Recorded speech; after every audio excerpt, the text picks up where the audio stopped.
Egunon, guztioi, y bueno, pues gracias por los que habéis venido aquí y por los que estáis conectados por ahí, ¿no? El tema de hoy es presentaros la guía de sedación paliativa elaborada por un grupo de participantes de profesionales de la OSI Araba, y aquí estamos tres de los representantes. Yo soy María José Almaraz, trabajo en cuidados paliativos en la OSI Araba. Ana Rieta es médico del Centro de Salud San Martín y Arantxa es enfermera de hospitalización a domicilio. Entre las tres vamos a ir desgranando un poco algunos aspectos de la guía, que claro, no es cuestión de ir repasando punto por punto, por eso tenéis el documento que está en la intranet, os recuerdo, y al final aparecerán los enlaces, ¿no?, para poder acceder a él. Y sí que nos interesaba resaltar algunos puntos, ¿no?, de la guía. Ese es un poco el índice que queríamos compartir. Pues primero, ¿por qué una guía clínica? ¿Qué objetivos nos planteamos con ello? El modo de trabajo que realizamos. Insistir en algunos conceptos, ¿no?, como el sufrimiento refractario y el sufrimiento existencial, que son conceptos complejos. ¿Sí? ¿Nos podemos quitar la mascarilla? Sí. Ay, qué bien. Ah, que no se oye bien, vale. Si me decís, si no grito un poco más. Entonces, bueno, pues conceptos fundamentales a la hora de indicar una sedación paliativa, como estos que os digo, ¿no? Algunos otros puntos de reflexión que nos parecían importantes y en cierta manera novedosos, y luego pasaremos a repasar las consideraciones éticas, las clínicas, el manejo farmacológico, los cuidados de enfermería y hablar sobre el documento informativo para pacientes y familias que también hemos incluido en la guía. A ver. Vale. Entonces, ¿por qué una guía clínica? Pues porque la sedación paliativa es una medida terapéutica que conlleva muchas cosas, ¿no? Conlleva la disminución de conciencia del paciente y, bueno, pues es una limitación ya con respecto a su vida natural de alguna manera, ¿no? Por eso requiere una aplicación prudente, teniendo en cuenta todas las recomendaciones éticas y clínicas que vamos a ir proponiendo y que están revisadas y actualizadas según la última bibliografía, ¿no? Y esto que conllevaría, pues, que se eviten prácticas erróneas que pueden aumentar más el sufrimiento, tanto del paciente como de las familias, como de los profesionales, ¿no?, de cierta manera. Entonces, ¿cuáles son los objetivos que nos planteamos? Pues unificar criterios clínicos. Existía una guía previa del año 2009, me parece, en Txagorritxu, en la que yo también participé. Se elaboró solo desde el propio hospital, contando con diferentes profesionales también de diferentes servicios, pero que ya había quedado un poco obsoleta en algunas cosas y además no incluía toda la OSI Araba, ¿no? Ahí era una visión muy hospitalaria y lo que queríamos ahora es unificar criterios también desde hospital, atención primaria, domicilio, que fuera algo de la OSI, ¿no?, de todos los profesionales de la OSI. Estableciendo ese riguroso marco ético que es fundamental en este tema y, bueno, pues sobre todo apoyar a los profesionales de la OSI pues para tener criterios claros a los pacientes y a las familias. Entonces, ¿cuál fue el modo de trabajo? Bueno, pues pensamos en diferentes profesionales de diferentes servicios que trabajan normalmente con pacientes al final de la vida y se creó este grupo de trabajo, ¿no? En realidad, pues somos autoras todas, porque somos mujeres, coincidió, y bueno, pues como veis, como representante de paliativos estoy yo y está Idoia Ochoa como enfermera de la cuarta B, la planta de referencia de paliativos, Pilar Anaut como médico y Pat Martín, representantes de medicina interna. Por parte de hospitalización a domicilio, Miriam Delgado y Arantxa González. Oncología representada por María Hidalgo. Hematología, Laida Cuevas. Enfermera de oncohemato, Mónica Vega. Por parte de atención primaria, Ana Luisa Ana Arrieta, Sayoa como enfermera, y luego también invitamos a gente que, aunque no participa normalmente en la sedación paliativa, sí que sabe mucho de fármacos, ¿no?, como anestesia, Carmen Iturri Castillo, y por supuesto la colaboración fundamental de farmacia a través de Anne Larrabeiti, que bueno, pues es la que ha creado todos los protocolos y demás, que es lo que vamos luego a ir repasando también. Ana Vallejo como representante de intensivos y bueno, pues sin Judith, que no hubiéramos hecho nada porque ella es la que nos citaba, la que nos hacía las actas, la que nos ponía en orden, bueno, pues importantísimo, ¿no? La presencia ahí de la UGS con Judith.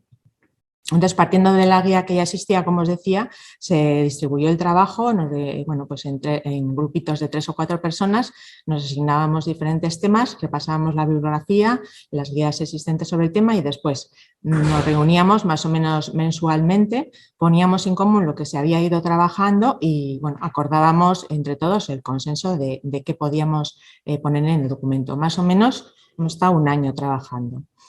Luego, cuando ya teníamos el documento preliminar, se solicitó la revisión y aprobación por el Comité de Ética Asistencial y también se dio a leer a otros profesionales y con todas las, bueno, pues lo que nos habían dicho, pues ya se completó el documento que tenemos ahora mismo.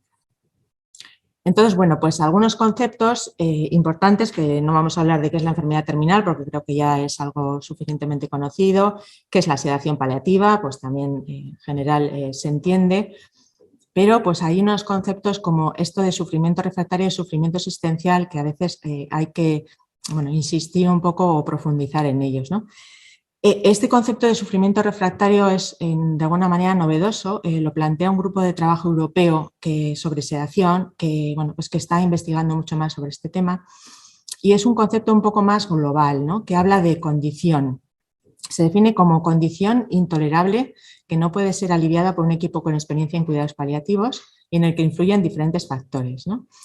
En realidad siempre hemos hablado de síntomas refractarios, se sigue hablando, pero este sufrimiento, como digo, sería algo más global y se insiste en que la indicación de la sedación por un sufrimiento así debería ser realizada por un equipo con experiencia, ¿no? Que es una de las claves fundamentales para evaluar esta refractariedad de este sufrimiento. Porque esto viene también condicionado por factores culturales, por experiencias previas, por bueno, tolerancia al dolor. Entonces, bueno, pues no es tan fácil, ¿no? Cuándo determinar que ese sufrimiento o que esos síntomas van a ser refractarios.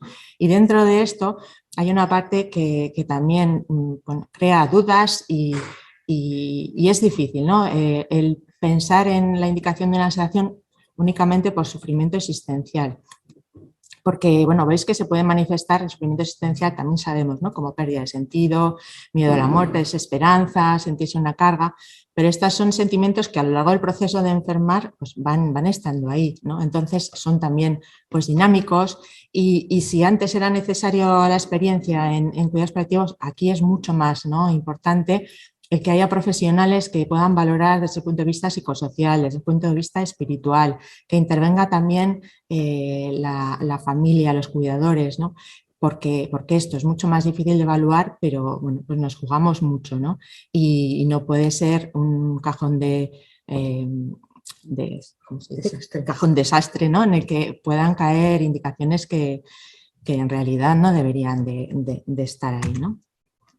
¿Y qué más no es la sedación? ¿No? Porque, pues, como digo, sabemos bastante de qué es la sedación, pero qué no es. Esto nos parece interesante también reflexionar, ¿no? Porque desde el punto de vista médico a veces se considera sedación usar benzodiazepinas para controlar la ansiedad o el insomnio, o que sea un efecto secundario del uso de medicación para el dolor, o que se administren dosis altas de opioides para sedar. Y bueno, no os sorprenderá, y yo lo he visto demasiadas veces, ¿no? El comentarios o en indicaciones terapéuticas de iniciamos morfina para sedar al paciente. Entonces, para ser coherentes con todo esto, que no es así, porque sabéis que la morfina es un fármaco para tratar el dolor y la disnea, pero no para sedar. Por eso, también ha sorprendido que en los nuevos protocolos lo que hemos hecho ha sido separar la morfina, porque la morfina es un fármaco que va a ser necesario en muchos de los casos, pero no siempre. Y por otro lado, para distinguirlo precisamente de eso, de que no es un fármaco propiamente sedante, ¿no? Por eso está realizado, está puesto aparte y luego repasaremos pues, cómo indicarlo, ¿no? Y desde el punto de vista social, que son cosas que también pues, aparecen con bastante recurrencia, ¿no? La gente en general piensa que puede ser un medio para acelerar la muerte, o sea, que acorta la supervivencia.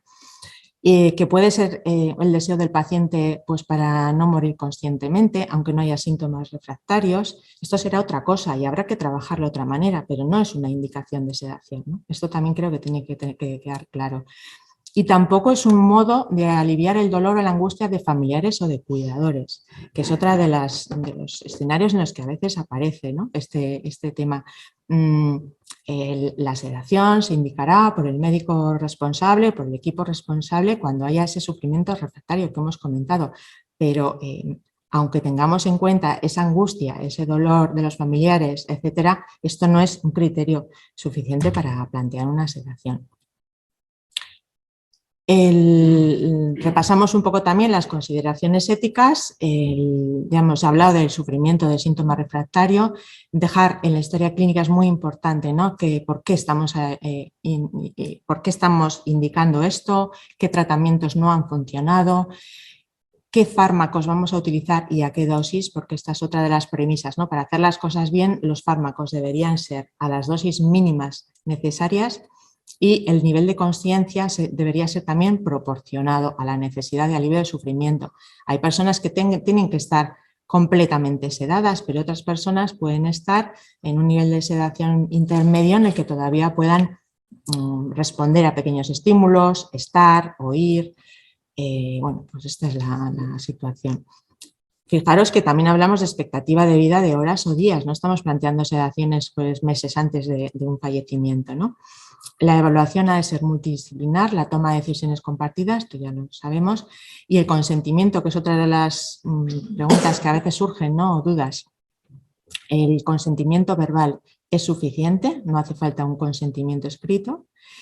Intentaríamos siempre obtener este consentimiento de forma proactiva con el paciente, si puede ser antes, durante el proceso, que a veces pues no es posible, es cierto, pero bueno, por lo menos no dar por hecho, ¿no? Y si no puede haber, no ha sido antes, pues en el momento, de forma suave, a veces pues también es importante, ¿no? el plantearlo.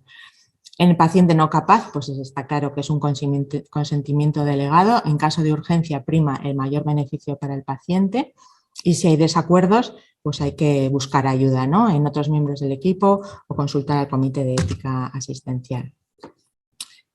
Otro aspecto que también da lugar a veces a confusión, ¿no? Diferencia entre sedación y eutanasia. Ahora mismo, además, bueno, pues cuando la eutanasia está, está funcionando y está dentro de la cartera, ¿no? De derechos del paciente.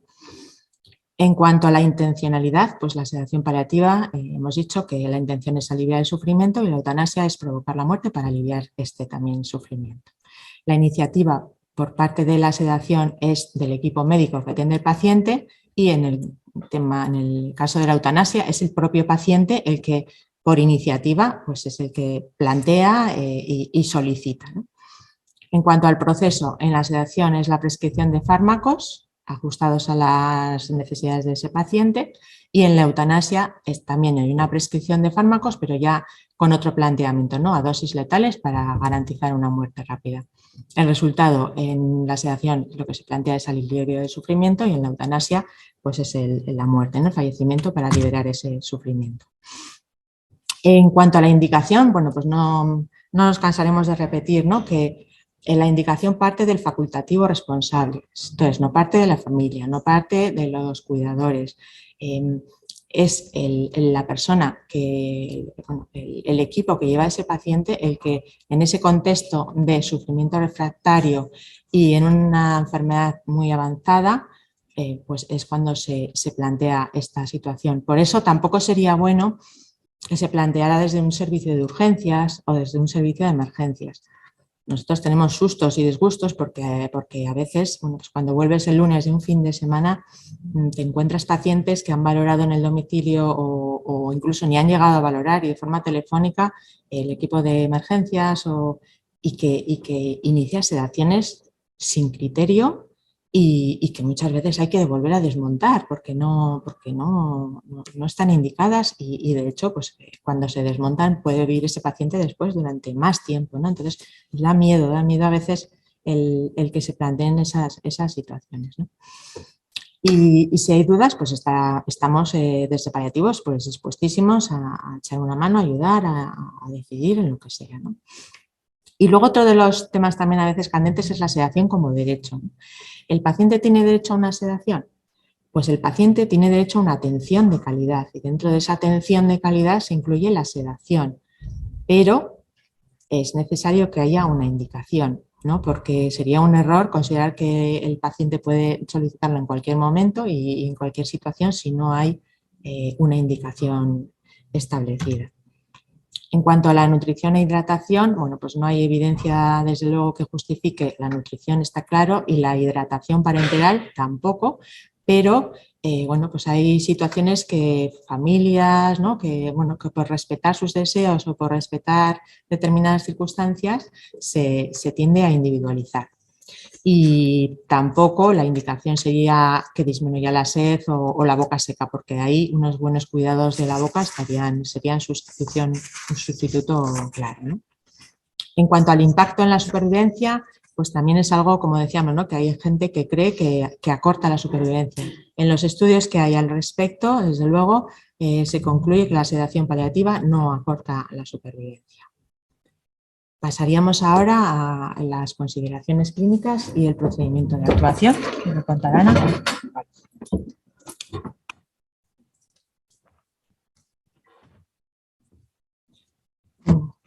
Hola a todos. Bueno, también gracias por estar aquí y por estar ahí también, ¿no? Yo os voy a comentar un poco las consideraciones clínicas que, como podéis ver así a priori, se solapan un poco con las consideraciones éticas, pues porque no se puede separar, ¿no? A la hora del procedimiento para realizar una sedación, lo primero que tenemos que plantearnos es si el paciente está en una situación de enfermedad terminal avanzada con un pronóstico de vida muy corto de días y está está padeciendo un síntoma refractario. Esto en algunos servicios que tenéis mucha costumbre y tenéis en vuestro día a día está como bastante presente esto, puede ser más fácil. En otros servicios en los que todos los días no estamos haciendo estas valoraciones, a veces nos puede costar más, ¿no? Este paciente realmente está en situación, este síntoma que tiene este paciente es realmente refractario o es que no he puesto todas las medidas, ¿no? Por eso es importante que cuando ante esas situaciones, bueno, consultemos con el resto de los miembros de nuestro equipo, con el servicio de cuidados paliativos que bueno, pues siempre van a estar dispuestos a echarnos una mano tanto en el domicilio como en otros servicios del hospital.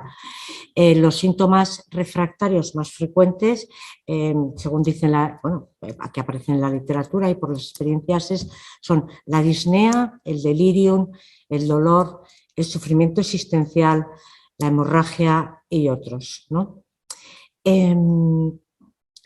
Una vez que hemos definido, que hemos decidido o hemos llegado a la conclusión que este paciente que está en esta situación de enfermedad avanzada presenta un síntoma que consideramos refractario, nos planteamos utilizar la sedación paliativa, una herramienta terapéutica que deberíamos de aplicarla cuando estamos en esta situación.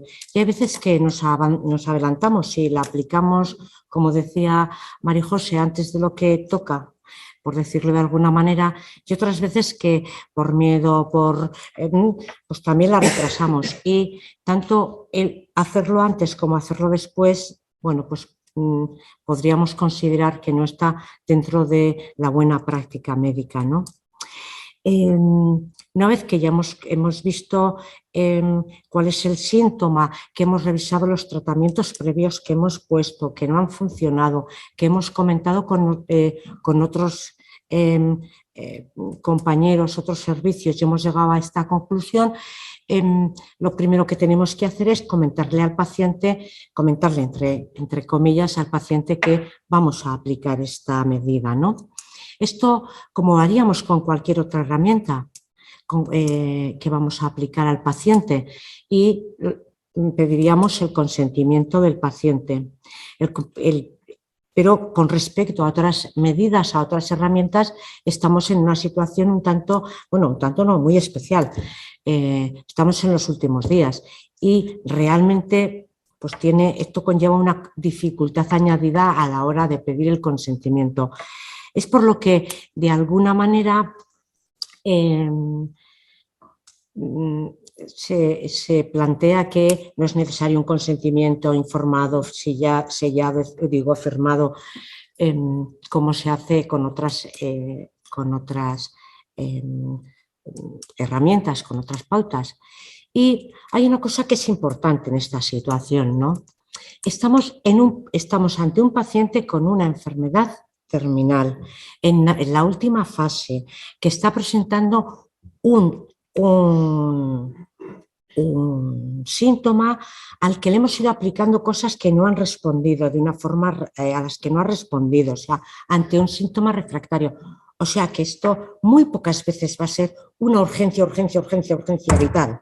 Y además, si ocurre, pues porque puede ocurrir una urgencia, una disnea masiva, una hemorragia masiva, etcétera, etcétera, etcétera, pero ya íbamos viendo, esto no llega aquí de repente, con lo cual creo que los profesionales sanitarios deberíamos de plantearnos nuestra obligación de hablar con el paciente de esta herramienta en las fases previas, o sea, la planificación compartida de la atención con este paciente. Hablar con el paciente y decirle, en el caso en el que las cosas no fuesen bien, podríamos utilizar esta otra herramienta también. ¿Estaría de acuerdo?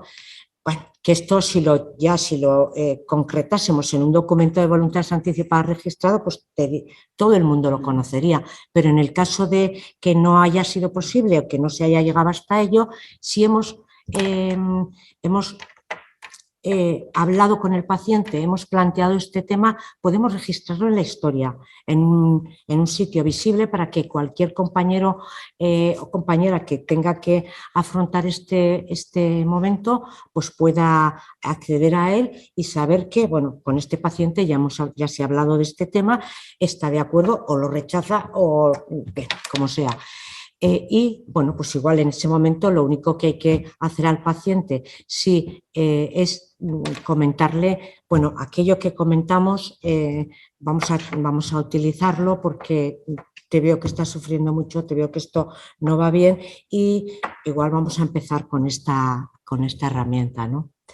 En el caso en el que el paciente no sea competente y no hayamos conseguido hablar con él de este tema, no tengamos ningún registro escrito y, bueno, pues a él no es competente para poderle preguntar, tendremos que preguntar a la familia a ver cuáles son los valores del paciente, qué era importante para el paciente, a ver si en algún momento se ha planteado este tema y si se ha planteado, bueno, pues un poco seguir las directrices. Si la familia nos dice pues que no saben o hay discrepancia, pues como comentaba María José antes, tendremos que utilizar el principio de beneficencia, hacerlo mejor por el paciente y utilizar la herramienta porque pensamos que es lo que más le puede ayudar. Una vez que estamos en este punto, deberíamos de comunicar tanto al paciente como a la familia la decisión que hemos tomado y cuándo y cómo pensamos llevarla a cabo, ¿no? Siempre y cuando no haya una urgencia que nos obligue a implementarla en ese momento.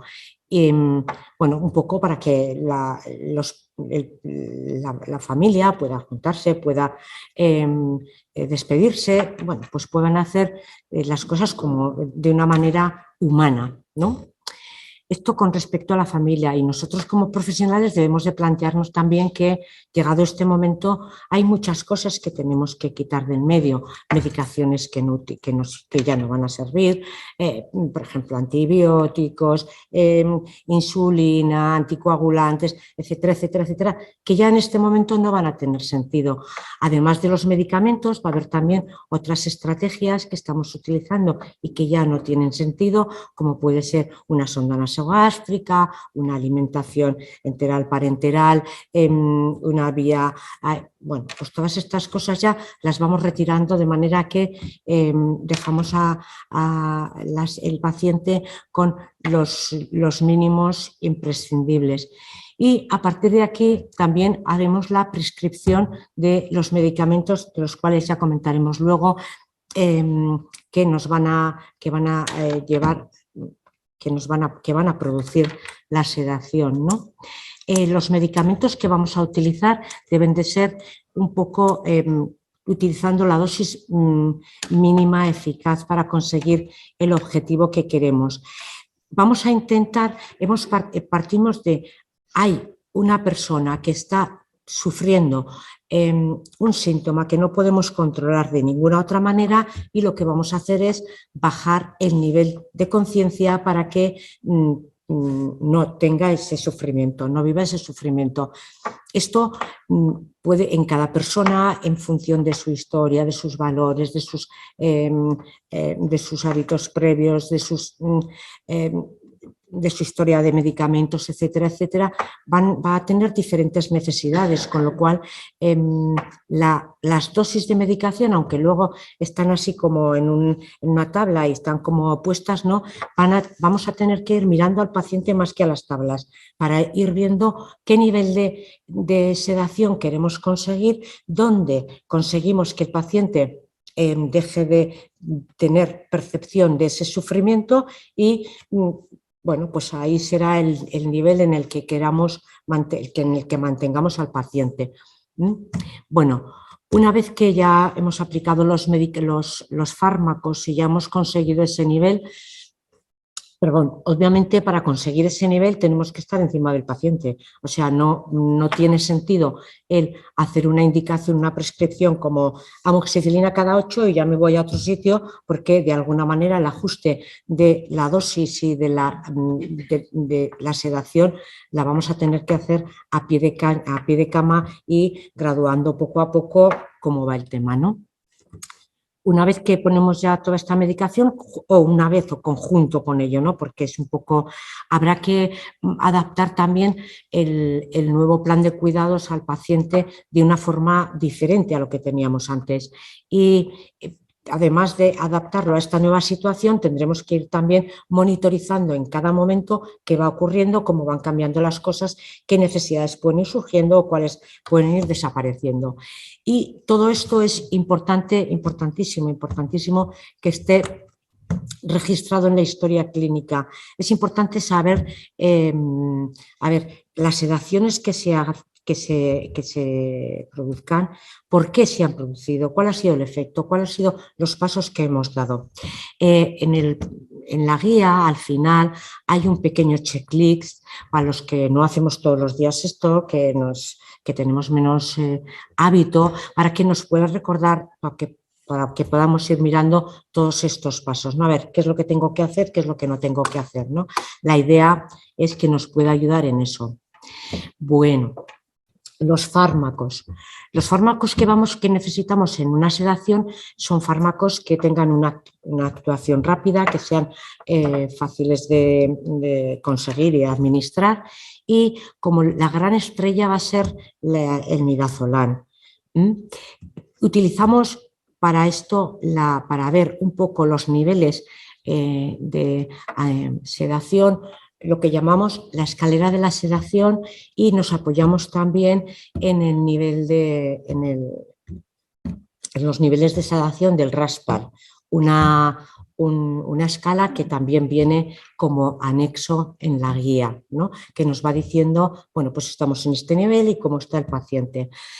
De los medicamentos, como os he comentado, la estrella es el midazolam, ¿no? Que va a ser, habitualmente va a ser la primera opción que vamos a utilizar, excepto en el caso de que el paciente tenga un delirium refractario, que si en esa situación, en lugar de utilizar el midazolam, empezaremos con la levopromacina. Este es en el primer escalón. Si vemos que esto no va bien, que con esto no conseguimos el nivel de sedación que nos habíamos planteado, pasamos al segundo escalón, en el que unimos las dos, el midazolam y la levopromacina. Si con esto, en este escalón, tampoco conseguimos el objetivo que nos habíamos marcado, pasamos a utilizar fenobarbital o propofol. Obviamente en el domicilio no utilizamos el propofol es solo a nivel hospitalario y se utiliza por vía endovenosa. Yo personalmente creo, como médico de atención primaria, y que los médicos en atención primaria y los profesionales no específicos de este área, como pueden ser pues los de cuidados paliativos, creo que nos deberíamos de quedar en el primer escalón. Si con el primer escalón vemos que no es posible, que no conseguimos el nivel de sedación que nos hemos propuesto o que no conseguimos disminuir el sufrimiento del paciente, creo que deberíamos de avisar a nuestros compis de paliativos para que vengan a echarnos una mano. Esto, bueno, esto es una impresión personal. Bueno, esto es un poco otro esquema, ¿no? Hemos indicado ya la sedación, lo primero que nos preguntamos qué síntoma es el que predomina, porque en función de uno u otros, si es el delirio, la primera opción va a ser la levopromacina, que puede ser endovenosa subcutánea, y si con el resto de los síntomas, la primera opción va a ser midazolam, tanto subcutánea como endovenosa. Durante mucho tiempo, bueno, no sé, ha sido una cosa así como que la sedación, la vía subcutánea, todo estaba unido, ¿no? Claro, a día de hoy, ya desde hace mucho tiempo también no tiene mucho sentido empezar a decir, oiga, pero ¿cómo hay que hacer esto? ¿Vía subcutánea o endovenosa?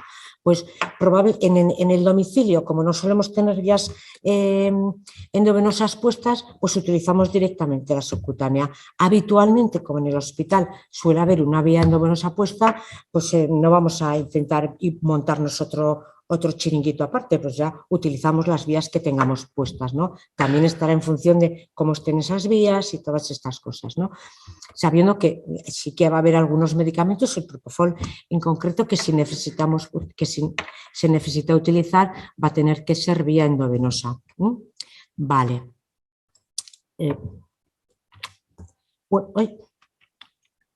Bueno, no, perdón.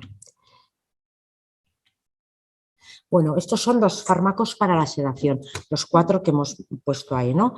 El midazolam, la estrella, bueno, estas son las dosis, la dosis de inducción, cómo vamos poniéndola, las de rescate y la de la infusión continua, una vez que pongamos el infusor continuo, que esto pondremos una vez que hayamos conseguido el nivel de sedación que nos habíamos planteado, entonces a partir de ahí, bueno, ya tenemos todas las dosis y ya a través del infusor podemos mantenerlo de manera continua. La levopromacina también, el propofol y el fenobarbital. Bueno, pues aquí tenéis todas las dosis y yo aquí voy a hacer un guiño al doctor Aguz, que a mí me enseñó mucho de esto, que solía decir, estos datos están en los libros, no nos los vamos a aprender, los que no utilizamos de todos los días. Así que con todo esto voy a pasar la diapositiva. Bueno, aquí están otros fármacos que no son los que se utilizan para la sedación, claramente, pero que son muy importantes en estos momentos también. Y como ha dicho María José, aquí la estrella suele ser el cloruro mórfico, pero el cloruro mórfico es un medicamento que suele estar presente en casi todas las sedaciones, desde luego en todas las que he hecho yo ha estado presente, pero porque venía de antes por un tema de dolor o por disnea o lo que sea, pero no ha sido el medicamento con el cual se ha hecho la sedación. Y lo ha remarcado María José y quiero insistirlo otra vez porque esto que cuenta María José también ya me ha tocado vivirlo a mí. Bueno, pues el cloruro mórfico, que es nuestra gran estrella aquí, que sustituirá a los parches, a las formas orales, a todas las medicaciones que estemos utilizando como analgésicos previamente y utilizando siempre, claro, haciendo los cambios de forma equianalgésica y acordarnos también que es un muy buen medicamento para la disnea, que ocurre en la insuficiencia cardíaca en la época en muchos procesos y también para la tos. El segundo medicamento es la escopolamina o la buscapina. En atención primaria solo solemos tener ampollas de buscapina. Es importantísimo empezar a utilizarla y de alguna manera saber que va a evitar el aumento en las secreciones, en los ruidos, los estertores, bueno, los va a disminuir. Y todos los expertos están de acuerdo en que mejor empezamos a ponerlos antes de que se oigan. Así que una vez que planteemos ya empezamos a poner esta medicación, porque una vez que aparecen los estertores ya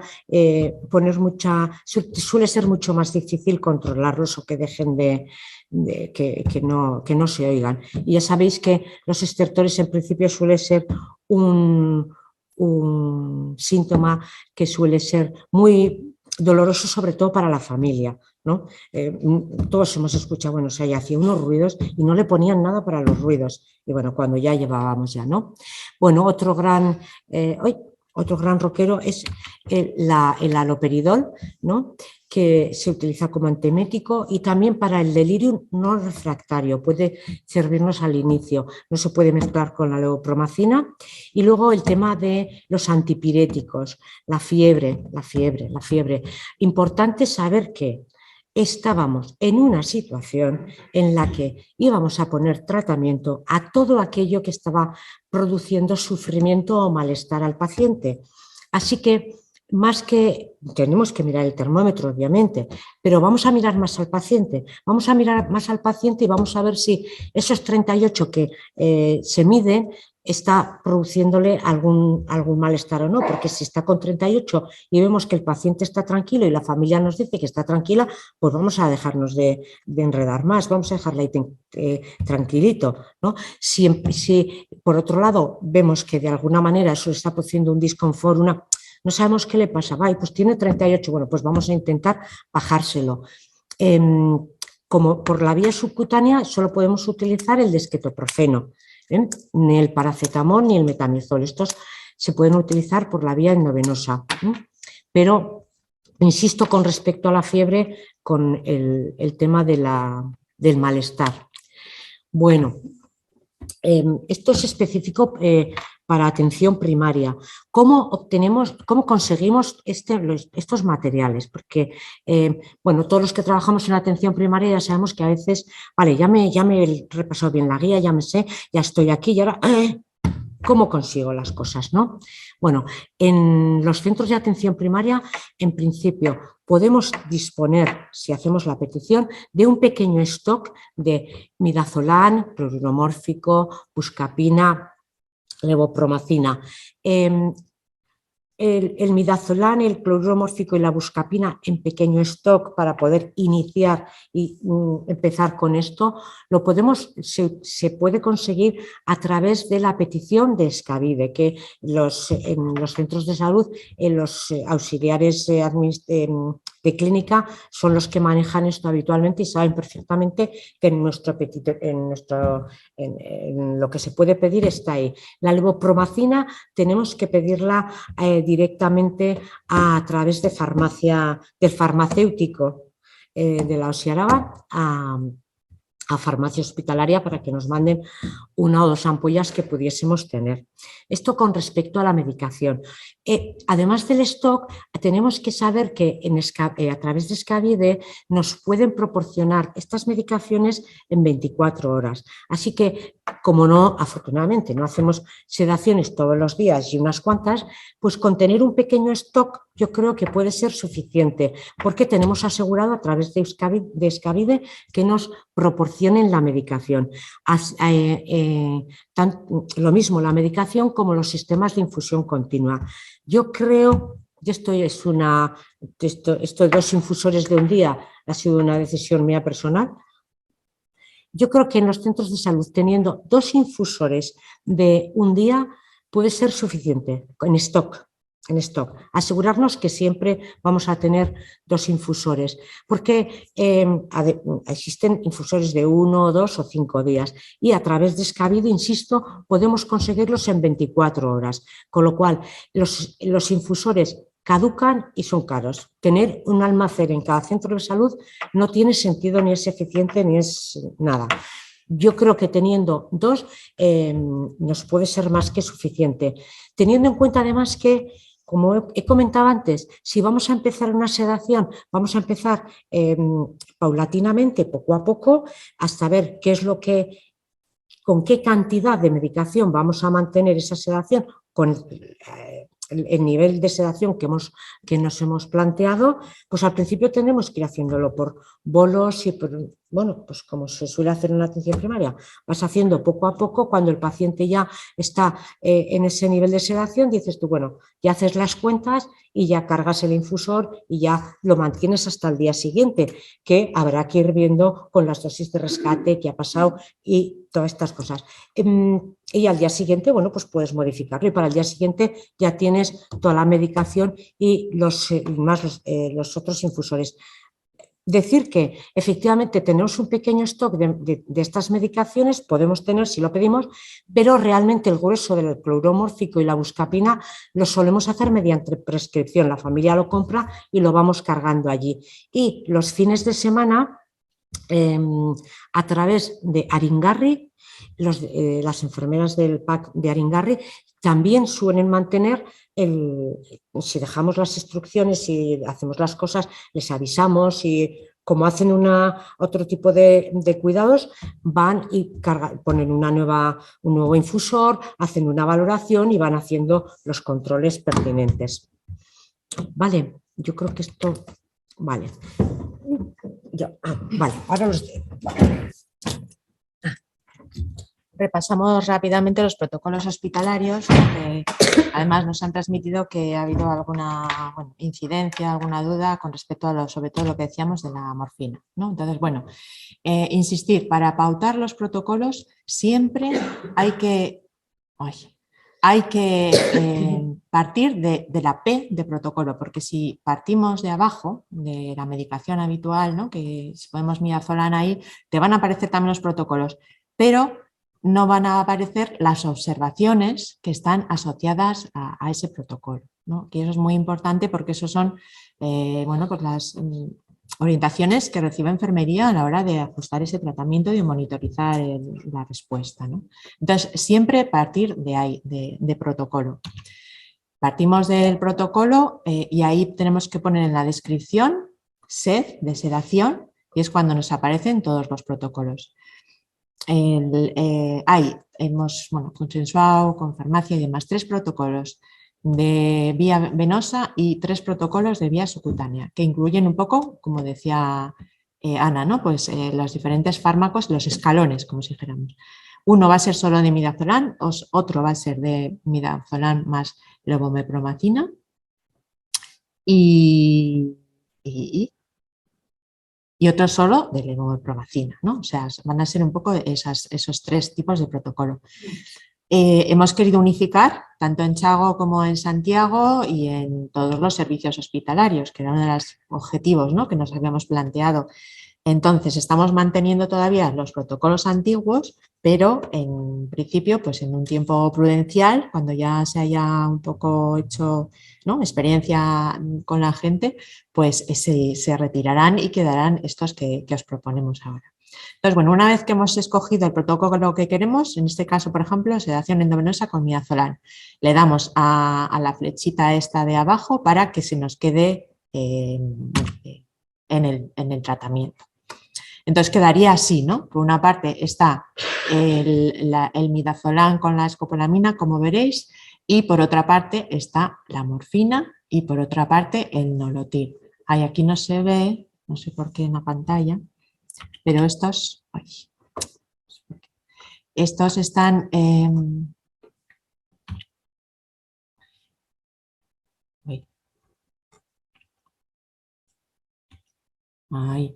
Aquí no aparece que están, si precisa, tanto la morfina como el nolotil, ¿no? Que ese es el kit de la cuestión. Entonces, una vez que ya están en el tratamiento, importantísimo, ajustar la dosis de midazolam que queremos porque bueno, está puesta pues por defecto 15 miligramos, pero en cada paciente, según lo que haya recibido previamente, según lo que no haya recibido, según el síntoma que queramos tratar, habrá que ajustar. Y esto ya sabéis que se hace aquí directamente. En cuanto a las observaciones que decíamos que se cargan cuando cargamos en el protocolo, pues aquí está claramente puesto, ¿no?, cómo hay que empezar la infusión, cómo aumentar y si hay crisis de disnea o de dolor, cómo poner esos bolos y además que si en algún caso se sospecha retención urinaria hay que valorar el sondaje urinario. Como hemos dicho, insistimos en la morfina porque aparece si precisa por esto que hemos dicho, ¿no?, porque no todo el mundo igual la necesita y porque la diferenciamos del fármaco sedante per se. Entonces, muy importante, veis que la dosis por defecto es 0,1 miligramos, eso no es nada. Entonces, hay que ajustar según la dosis que nosotros necesitemos, que queramos utilizar para ese paciente y muy importante el quitar el si precisa, ¿no?, porque si no, pues va a ser la enfermera la que tenga que decidir algo que no que no es necesario que decida. Es el médico responsable que pauta la sedación el que tiene que hacer ambas cosas. Y así, pues una vez que se fije la morfina, quitar, como digo, el si precisa y añadir a la perfusión, como consta ahí. Elegimos, por ejemplo, una perfusión subcutánea, ¿no?, de midazolam con levomepromacina. Lo mismo, cargar desde el protocolo, elegirla, que se quede en el tratamiento y aquí fijaos que la diferencia es que el suero que antes era 500 ahora son 100 mililitros, que hay que ponerlo en el mismo sistema de perfusión continua pero con un volumen mucho menor. Tampoco hemos dicho que está asociada la escopolamina a todos los protocolos, por esto que hemos dicho, ¿no?, porque revisando la bibliografía vemos que lo más importante es prevenir las secreciones y además la escopolamina también aporta un cierto grado de sedación, con lo cual, bueno, pues también nos va a ayudar a conseguir lo que queremos, ¿no?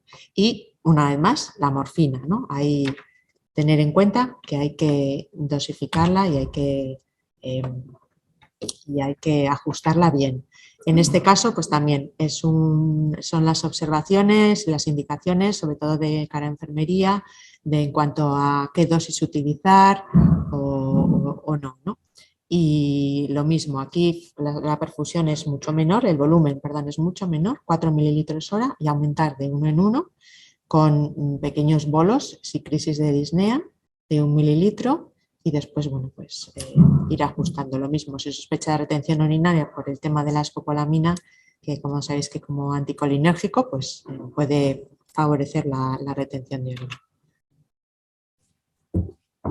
Y luego, pues para las preguntas que os surjan, pues sería interesante también. Buenos días, bueno, soy Arantxa y como enfermera me toca presentaros un poquito del proceso de atención de enfermería en la sedación paliativa. La cercanía de la muerte y el sentimiento de pérdida van a ocasionar pues, una gran demanda no solo de cuidados físicos, ¿no?, sino también emocionales en el enfermo y la familia, y que va a recaer en gran medida en el equipo de enfermería. La actuación del personal de enfermería, pues sobre todo irá encaminada a mantener el confort del paciente. Y no solo eso, claro, sino apoyando a la familia y ayudándoles a comprender lo que está pasando, ¿no?, el proceso actual. Es muy importante preservar la intimidad del paciente y la familia, y para ello se les facilitará una habitación individual si está en el ámbito hospitalario, cuidando mucho tanto la comunicación verbal como la no verbal y fomentando la expresión de sentimientos y temores mediante una escucha activa a la vez que se muestra nuestra disponibilidad y apoyo en todo momento.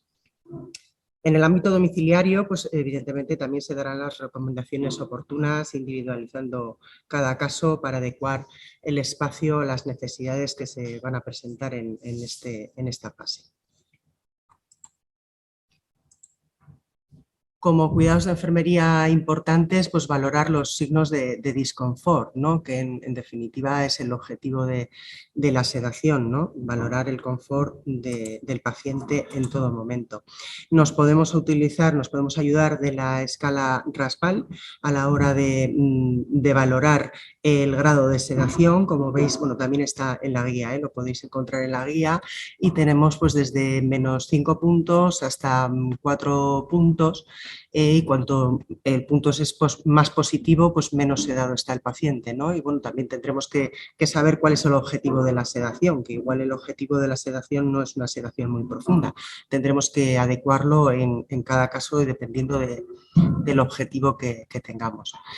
Valoraremos la temperatura, pero un poquito como ha dicho Ana, ¿no? Es muy frecuente que en estos casos en la hipertermia pueda aparecer, pero bueno, si nos causa disconfort, pues aplicaremos medidas físicas y los antitérmicos pautados. En cuanto a valorar los signos y síntomas de retención urinaria, pues valoraremos eso, la inquietud, el dolor, la presencia o no del globo vesical o ausencia de micción, y si es necesario se colocará pues una sonda urológica realizando todos los cuidados pertinentes de la misma. En cuanto a los cuidados para el mantenimiento de catéteres y de accesos vasculares, pues tengo que destacar que en caso de pérdida de dispositivo venoso o mal acceso venoso se deberán evitar las multipunciones, valorando por parte del facultativo pues la administración de la sedación por la vía subcutánea. En cuanto a la limpieza de las vías aéreas, sabemos que es importante colocar al paciente en una posición adecuada como primera opción. A veces es suficiente un cambio postural para mejorar el ruido de secreciones. No se considera la aspiración de secreciones dada su baja rentabilidad y riesgo de aumentar malestar al paciente, y simplemente se procederá a retirar solo en caso de abundantes secreciones, si están en la boca y son fácilmente extraíbles, o si son secreciones altas en pacientes traqueostomizados. En cuanto al cuidado de la piel y mucosas, la higiene de la boca es importante en esta fase de la vida porque puede provocar bastante disconfort. Las lesiones y complicaciones son frecuentes y tienen gran influencia en el bienestar. Por eso es necesario un examen regular y frecuente, ¿no? Y en caso de ser portador de prótesis dental, pues removible, pues habrá que retirarla y hacer una limpieza bucal eliminando la placa y retirando los restos de secreciones, que a veces este es un cuidado importante que se nos suele olvidar, no le damos la importancia que merece. Y bueno, dentro de la intranet podemos ver el documento del cuidado bucal en el paciente encamado. En cuanto a la piel, mantendremos la piel limpia, seca, hidratada y realizaremos cambios posturales y cambios de pañal siempre que sea necesario, valorando siempre el beneficio para el paciente. En el ámbito domiciliario es muy útil instruir a las familias en el manejo de la sábana entremetida para facilitar las movilizaciones y el aseo, porque igual no ha habido ocasión previa, ¿no? Para el paciente hay veces que está encamado desde hace tiempo, pero en ocasiones no es así. Entonces aprovecharemos para educarles. En cuanto a las úlceras por presión, pues aplicamos medidas para prevenir las úlceras por presión, vigilando los puntos de presión, realizando los cambios posturales siempre que tolere el paciente, individualizando y evitando movilizaciones y posturas dolorosas. Nos ayudaremos de almohadas, taloneras, colchones alternantes, aplicaremos ácidos grasos y los productos barrera que sean necesarios. En el caso de que ya tengamos heridas o úlceras por presión instauradas, bueno, pues el objetivo aquí, como sabemos, no es la curación, pero deberemos de tratar el dolor y el olor sin utilizar medidas agresivas. La familia es fundamental para el bienestar del paciente, por lo que debe ser objeto de cuidado por parte del equipo para favorecer la adaptación al proceso.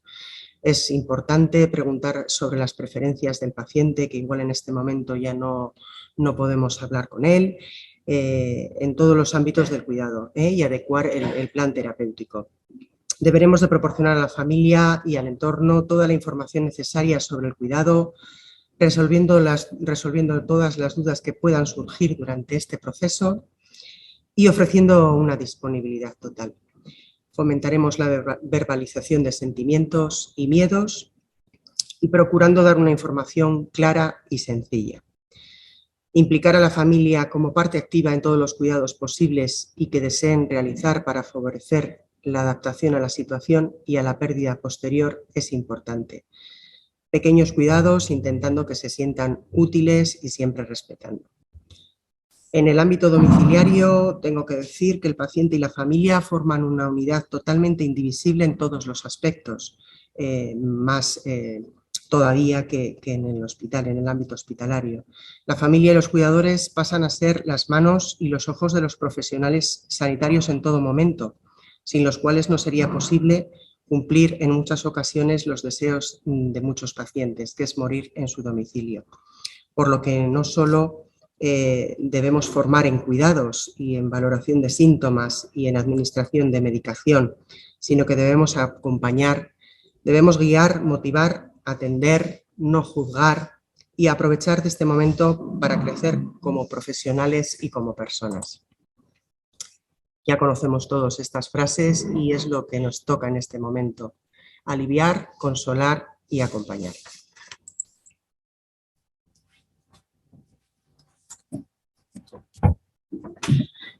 Bueno, en la guía hemos añadido también, fue a sugerencia del Comité de Ética Asistencial, que nos comentó que falta información para los familiares, y realmente en las muchas guías que hemos revisado, en ninguna hay un documento que yo sepa. De las muchas que he visto es el primero que tiene. Bueno, nos sugirieron desde el Comité de Ética Asistencial, ya teníamos toda la guía formada, así que en el Servicio de Cuidados Paliativos hicieron un documento.